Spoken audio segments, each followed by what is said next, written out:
United States should significantly reduce its private military contracting. The word significant means to reduce something by at least 20%. There are many current problems with the system right now. According to ABC News, the State Department outsourced the job of investigating fraud within the contracting to another private security contractor. In 2007, the Independent Commission on Army Acquisition and Program Management and the Expeditionary Operations found that contracting personnel received no on-job training until they were already shipped into war zones. And in 2005, an investigation of AGIS was a video was posted online in 2005 that showed Aegis defense security contractors randomly shooting Iraqi civilians. An investigation later was done by its AGIS, and it determined that no one was involved. So the problem there is that it's investigating itself, which is a conflict of interest. According to the Greenwich Times, the Army's contracting budget has gone from $46 billion in 2002 to $112 billion in 2007. But the number of people who have been to investigate the fraud and other illegal things has remained at 99 for the past 5 years. And another problem is, according to the Washington Post, U.S. contractors and employers have been immune from prosecution under Iraqi law since the war started.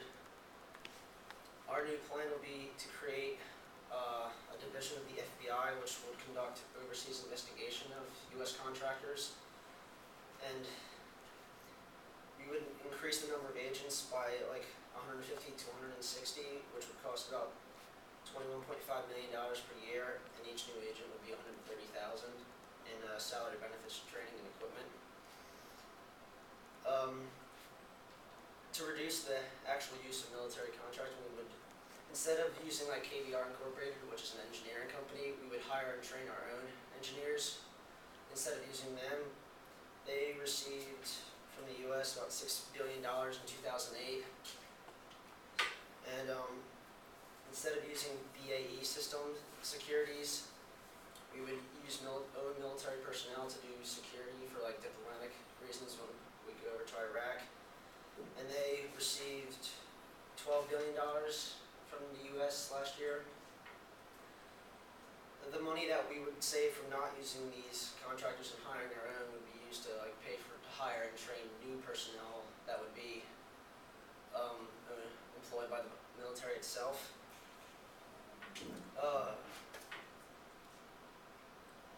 Instead of upgrading our aircraft and every year, we would do it every other year, which would save us $27 billion in money. Another thing we would do would be to take Blackwater out of Iraq, because they have been involved in many deadly shootings, like North Star Square, which 17 were dead, and they also make $1,200 per day. And the U.S. gave $12 billion last year to contractors to do small things such as utilities and housekeeping. Instead of paying somebody to do that, you hire your own person, so it would be a lot cheaper to do that. And the money we would save would, instead of making like... Time is up. Open for cross-examination.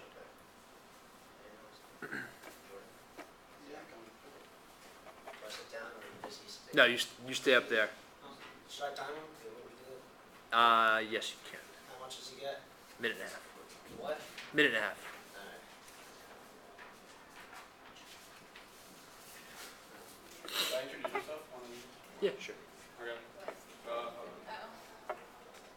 You can introduce yourself, I don't care. Yeah, I'm Jordan Akbar. I'm Army's second negative. First of all, what's your inherent barrier? What's stopping this plan that you guys have now from happening already? Well, the stopping is like all these government workers that used to work in the government are now working with these contractors. So they're not going to want to change the system because they're making so much money, that's the hardest part is about the change. But there's still people in the government we still have an army, we still have inspectors, we still have all the people doing it. I mean, there's not, I mean, it's not all, they're not, our entire government's not contracted. We still have, there's still obviously Yeah, there's now, need. but we're trying to reduce the amount we use to save money and to save like our liability. Alright, and are you aware that military outsourcing creates jobs and like all these different jobs? So if you just put everyone in the federal government, because basically the laws of economics, more jobs benefits the U.S. and global economies. So, like, are you aware that basically military outsourcing and all these companies are creating jobs and helping the economy in other ways to pay for these things? Yes, that is true, but it's also more expensive to use these companies, which cost more taxpayer dollars. So in a way, yes, those people who are employed are making money, but the people who are paying for it are also losing more money than they would. Okay, how Rounds up. No, I guess I started late. Yeah. Well, how long's the next one? 4 minutes again.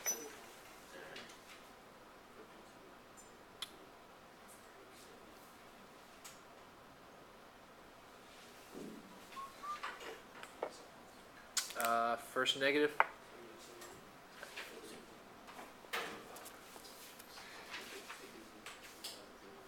can't read your hand. This is first negative. Mhm. Zachary Feldkamp arguing first negative. Eliminating private military contracting is inefficient both in implementation and cost effectiveness. 38% of all combat troops in Iraq are PMCs. If they're withdrawn, the U.S. government will have to replace them in their own soldiers from the U.S. military. And not only are 38% of all combat troops in Iraq PMCs, but there are an estimated 180,000 contractors operating in Iraq at the moment. Most of them performing service jobs such as moving supplies, organizing food, and that sort of stuff. And if they are removed, then the U.S. military will have to hire their own soldiers, and instead of operating in combat zones and important security operations which protect the United States, they'll have to work on more redundant and mundane tasks such as cooking and construction.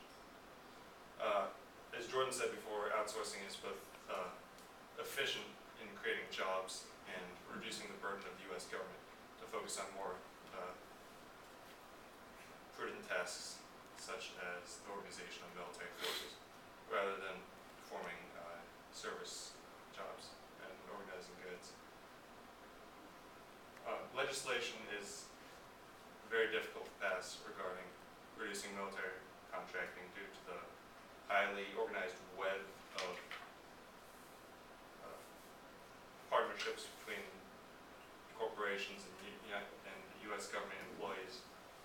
If this could have been done, it would have been done already, and due to the recent announcement by the President to increase military presence in the Middle East, this web will only thicken. Contractors are also more efficient. Besides money and effectiveness, due to the private nature, they do not have to be paid fixed prices, and they can be paid per service and based on their skill. Because of this, more skilled workers are able to be hired,